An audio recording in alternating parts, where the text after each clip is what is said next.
আসসালামু আলাইকুম গাইজ, আশা করি সবাই ভালো আছেন। দেশ এবং দেশের বাইরে থেকে যারা আমার এই ভিডিওটা দেখতেছেন তাদের সবাইকে জানাই আন্তরিক ধন্যবাদ ও শুভেচ্ছা।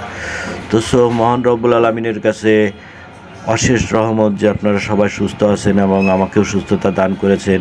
এবং আসলে এরকম ভিডিও বানানো তো মেলা কষ্টের ব্যাপার, তারপরে আপনাদের মাঝে এরকম ভিডিও উপহার দেওয়ার জন্যই আমি ভিডিও করতে কাদের ভিতর ভিডিও করছি, মাছ ধরার ভিডিও। তো একটা গঠনমূলক কথা আপনাদের কাছ থেকে আমি আশা করি যে আপনারা একটা গঠনমূলক কথা বলবেন এবং এরকম সুন্দর সুন্দর ভিডিও পেতে আমার চ্যানেলটাকে সাবস্ক্রাইব করে দেবেন ডিজে শরীফ শিকদার, এবং চ্যানেলের সাথে থাকবেন, পাশে থাকবেন এবং বন্ধুবান্ধবকে বলবেন। এরকম সুন্দর সুন্দর আরও প্রাকৃতিক দৃশ্য যদি আপনারা দেখতে চান তাহলে আমাকে বলবেন, আমি সেই সব জায়গায় যে ভিডিও করে আপনাদেরকে দেখানোর চেষ্টা করব। এবং আপনারা আবার সাথে থাকবেন, পাশে থাকবেন এবং লাইক কমেন্ট শেয়ার করবেন। একটা গঠনমূলক কথা আপনাদের কাছ থেকে আমি আশা করি। যদি সুন্দর একটা কথা আপনারা আমাকে উপহার দেন, এতে আমার চ্যানেলের অনেক উপকার হবে।